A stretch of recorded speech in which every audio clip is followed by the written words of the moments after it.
नमस्कार, स्वागत है आप सभी का। आप देख रहे हैं उत्तराखंड प्राइम। आपके साथ मैं हूं राजीव ढोंडियाल। शुरुआत करते हैं बुलेटिन की। सबसे पहले खबर पिथौरागढ़ से, जहां पर चनाक क्षेत्र में एक बार फिर से गुलदार दिखा है और गुलदार की दस्तक से लोग डरे हुए हैं। यहां पर एक राहगीर ने गुलदार का वीडियो अपने कैमरे में कैद किया है।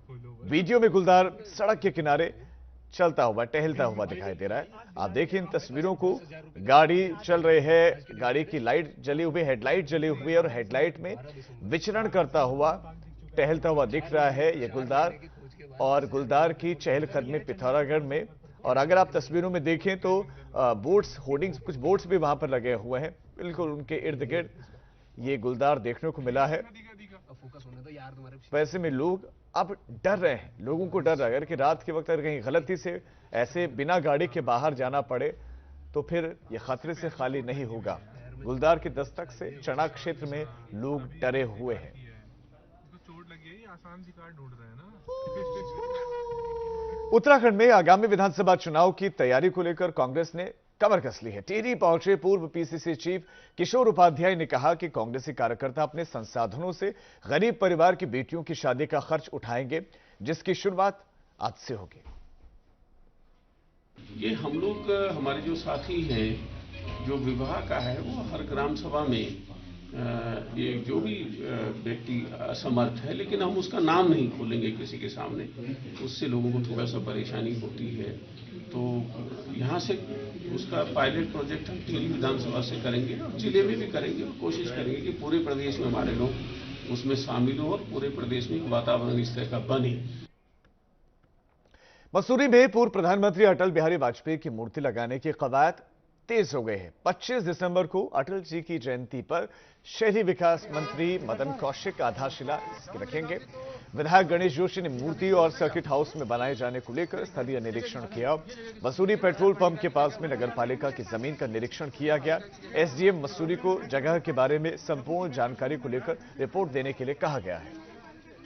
आज हमने एमडीए के अधिकारियों के साथ में नगरपालिका और यहाँ के एसडीएम के साथ एक जगह चयनित की है और जानकारी में आया कि जगह नगरपालिका की है, जो लीज पर किसी संस्था को दी गई थी और उसकी लीज समाप्त हो गई है।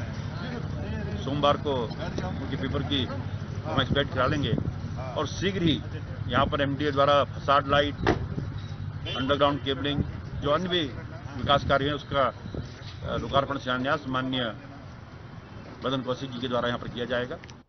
प्रदेश में 18 दिसंबर को अल्पसंख्यक आयोग अल्पसंख्यक अधिकार दिवस मनाने जा रहा है, जिसमें अल्पसंख्यक समाज के वर्गों को, उनसे जुड़े हुए लोगों को उनके अधिकारों के बारे में बताया जाएगा। अल्पसंख्यक समाज में मुस्लिम, क्रिश्चियंस, बौद्ध समाज से जुड़े हुए सिख और पारसी समेत 6 समुदाय आते हैं और उनको उनके अधिकारों को लेकर गोष्ठियों के माध्यम के जरिए जागरूक किया जाएगा।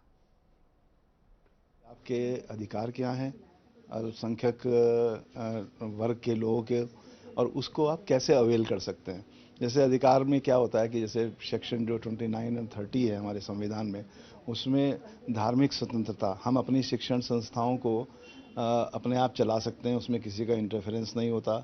जो धार्मिक स्वतंत्रता होती है, धार्मिक कार्य करने के लिए हमें जो है वो सेक्शन 29 में शिक्षा का अधिकार, ये जो है उनको हम लोगों को बताना उनका, और हमें वहाँ से फीडबैक लेना। जैसे इस बार हम जो 18 दिसंबर को ये अधिकार दिवस हम हमेशा ही मनाया जाता है, ये इस बार भी देहरादून में हम डोईवाला क्षेत्र में मना रहे हैं इसको। और अब बड़ी खबर देहरादून से, जहां कृषि कानून पर कैबिनेट मंत्री मदन कौशिक का विपक्ष पर हमला देखने को मिला। उन्होंने विपक्ष पर वार किया है। 2014 के पहले कानून के पक्ष में था विपक्ष। 2014 के पहले यही विपक्ष इस कानून के पक्ष में था, आज विपक्ष में खड़ा है तो विरोध भी कर रहा है। किसानों को गुमराह कर रहा है विपक्ष, गलत जानकारी के जरिए भड़काया जा रहा है। 6 सालों में 6 गुना बड़ा किसानों का बजट।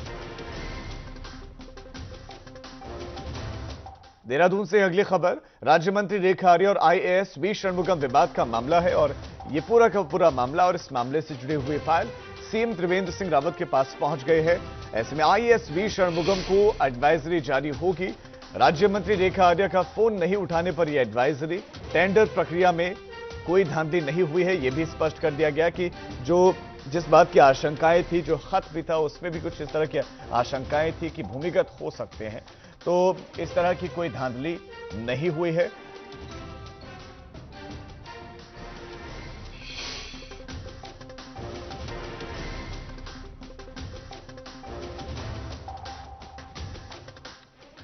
उत्तराखंड में चुनावी बिसात बिछ चुकी है। 2022 की तैयारी को लेकर पार्टियों ने ताकत झोंक दी है। यही वजह है कि पहले बीजेपी के राष्ट्रीय अध्यक्ष उत्तराखंड के दौरे पर आए। यहां पर आकर उन्होंने संगठन को कसा, तो वहीं नेताओं को एकजुट होकर काम करने की नसीहत दी। अब 2022 की चुनावी तैयारी में आम आदमी पार्टी भी कूद चुकी है। दिल्ली के डिप्टी सीएम मनीष सिसोदिया उत्तराखंड के दौरे पर पहुंचे। इस दौरान मनीष सिसोदिया ने हल्द्वानी में जनसंवाद किया, सूबे की प्रदेश सरकार के कामकाज पर सवाल खड़े किए। मनीष सिसोदिया ने कहा कि वो उत्तराखंड के विकास कामों के लिहाज से किसी भी मुद्दे पर खुली बहस कर सकते हैं, लेकिन ऐसे में सवाल ये उठता है कि मनीष सिसोदिया के इस दौरे का क्या असर देखने को मिलेगा। क्या आम आदमी पार्टी उत्तराखंड में भी चुनावों में झाड़ू चला पाएगी?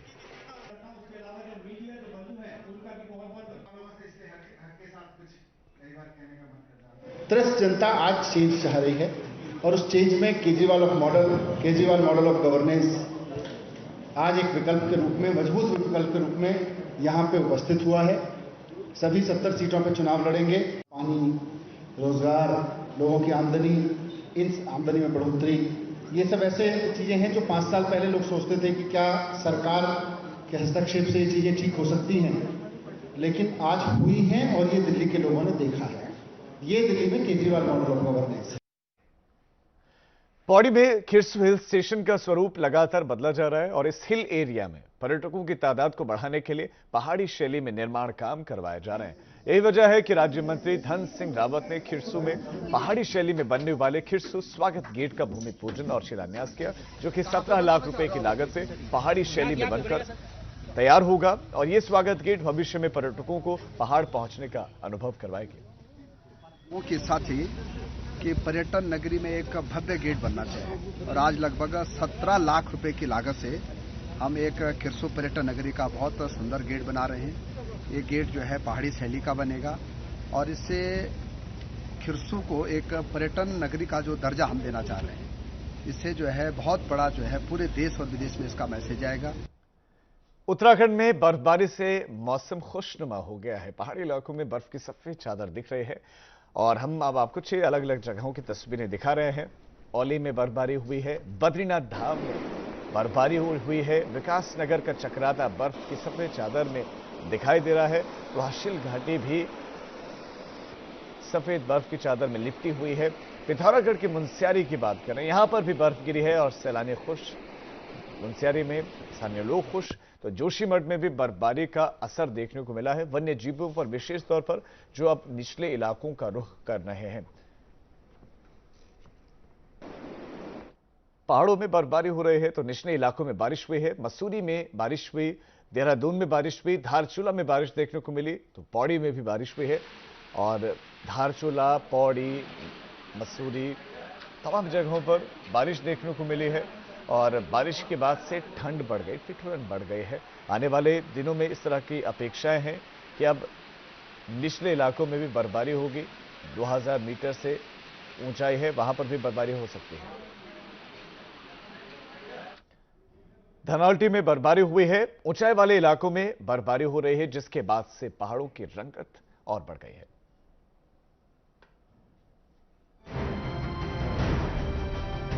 जहां तक नजर जा रही है, सिर्फ बर्फ ही बर्फ नजर आ रही है। कुदरत ने तो जैसे बर्फबारी से देवभूमि का श्रृंगार ही कर दिया है। टिहरी के धनौल्टी में बर्फबारी होने से सैलानियों की आवाजाही बढ़ने लगी है। पारा गिरने के साथ ही कुदरत ने धनौल्टी को सफेद रंग से रंग दिया है। धनौल्टी में ये सीजन की दूसरी बर्फबारी है। इस बार लगता है कि कुदरत धनौल्टी में भी सैलानियों को मायूस नहीं करने वाली है। जिस तरह का मौसम है, लगता है इस सीजन में बर्फबारी जमकर होगी। बर्फबारी हो रही है कानाताल और धनौल्टी के क्षेत्र में, जिससे जितने भी सैलानी आए हुए हैं यहाँ पे काफी खुश हैं। उनके चेहरे पे काफी मुस्कान है। काफी टाइम से इंतजार कर रहे थे कि बर्फ गिरे। धनौल्टी के अलावा सुरकंडा, कद्दूखाल, बुरासकांडा सहित दूसरे ऊंचाई वाले क्षेत्रों में बर्फबारी हुई है। बारिश और बर्फबारी से तापमान में भी काफी गिरावट आ गई है, जिस वजह से लोग अपने घरों से बाहर नहीं निकल पा रहे हैं। एबीपी गंगा के लिए टिहरी से अंकित मित्तल की रिपोर्ट। बड़ी खबर इस वक्त रुद्रपुर से मिल रही है, जहां पर दिल्ली के उप मुख्यमंत्री मनीष सिसोदिया का कार्यक्रम फिलहाल स्थगित हो गया है। कार्यक्रम रुद्रपुर का था लेकिन वो स्थगित हो गया। इस वक्त ये बड़ी खबर मिल रही है, रुद्रपुर में आम आदमी पार्टी के कार्यकर्ताओं के साथ मनीष सिसोदिया को मुलाकात करनी थी, उनके साथ कार्यक्रम था। जरूरी बैठक के कारण दिल्ली रवाना हो गए हैं मनीष सिसोदिया। इस वक्त बड़ी जानकारी मिल रही है, रुद्रपुर जाना था, वहां पर तैयारियां भी कार्यकर्ताओं ने की थी, लेकिन अब वो दिल्ली रवाना हुए हैं। कोई जरूरी बैठक दिल्ली में है और इस वजह से उनको रवाना होना पड़ा है। दिल्ली कुमाऊं के दौरे पर थे, हल्द्वानी में रुके थे, कार्यकर्ताओं से संवाद किया था, जनता से संवाद किया था। रुद्रपुर का दौरा इस बीच में स्थगित हो गया है। आगे बढ़ते हैं। उत्तराखंड में कुदरत मेहरबान हुई है। औली, चमोली, उत्तरकाशी, धनौल्टी और पिथौरागढ़ में बर्फबारी हुई है। और अगर आप भी उत्तराखंड में घूमने की सोच रहे हैं तो मौसम मतवाला है, लुत्फ आपको जरूर उठाना चाहिए।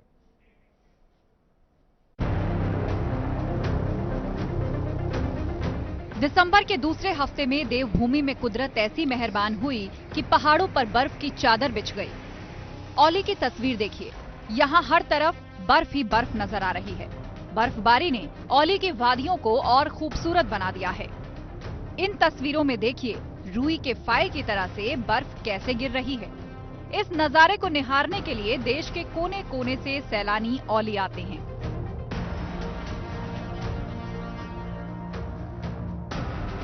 पथरीली पगडंडियों, पेड़ की टहनियों और मकानों की छतों के ऊपर बर्फ जम गई है। अब बद्रीनाथ धाम की तस्वीर भी देखिए, कैसे बर्फ गिर रही है। बद्रीनाथ मंदिर के सामने बनी सीढ़ियों पर बर्फ की मोटी परत जम गई है। बर्फबारी ऐसे हो रही है मानो बर्फ की बारिश हो रही हो। मंदिर के ऊपर भी बर्फ की मोटी परत जम गई है। ऐसा लग रहा है मानो कुदरत बर्फ से बाबा बद्री का अभिषेक कर रही है। बद्रीनाथ मंदिर के आसपास का नजारा भी देखिए, यहाँ बने भवनों के ऊपर बर्फ है। तस्वीर ऐसी कि इस इलाके को किसी ने सफेद रंग से रंग दिया हो। चमोली की वादियां भी बर्फबारी के बाद सफेद नजर आने लगी हैं। बर्फबारी ऐसी हुई कि पहाड़ियों का सफेद रंग से श्रृंगार हो गया। इस तस्वीर को देखिए, मकानों की छतों के ऊपर बर्फ की कितनी मोटी परत जम गई है। बर्फबारी होते ही पहाड़ों की हरियाली तो जैसे गायब हो गई है। सड़कों पर देखिए कैसे बर्फ जम गई है। एबीपी गंगा के लिए चमोली से लक्ष्मण राणा के साथ जोशीमठ से रणजीत रावत की रिपोर्ट। बड़कोट में भी मौसम बदल गया है। यमुना घाटी के कई इलाकों में बर्फबारी हुई है, जिस वजह से पहाड़ियां सफेद नजर आने लगी है। यमुनोत्री धाम में भी बर्फ गिरी है।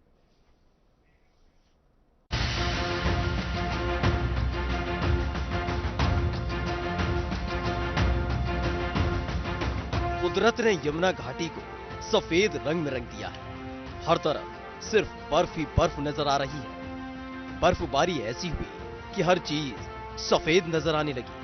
पेड़ों के ऊपर बर्फ की मोटी परत जम गई, जिस वजह से पहाड़ों की खूबसूरती निखर आई है।